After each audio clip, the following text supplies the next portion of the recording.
Welcome to Blizzard Fire. We hope this video helps fire up your solution. You start by loading the chart and confirming the symbol and time frame you will trade. Once done, open the TradingView order panel and choose your entry type, market, limit, or stop. Enter position size and immediately enable the stop loss field. Do not skip risk inputs. Make sure to pick a stop price based on technical levels such as support, resistance, or adder. Writing the exact price prevents mistakes. Then review position size relative to risk percentage before placing the order. Once your entry is staged, decide how to calculate the stop.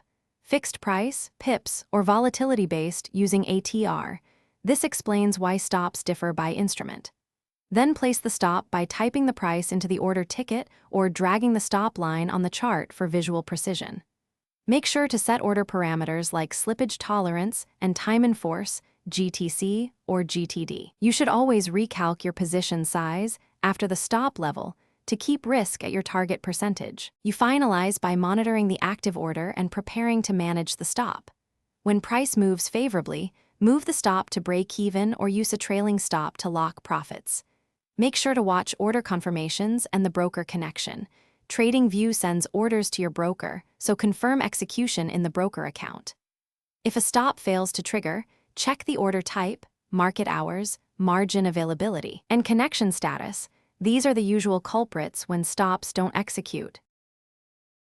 Thanks for watching. If you found this helpful, don't forget to like and subscribe.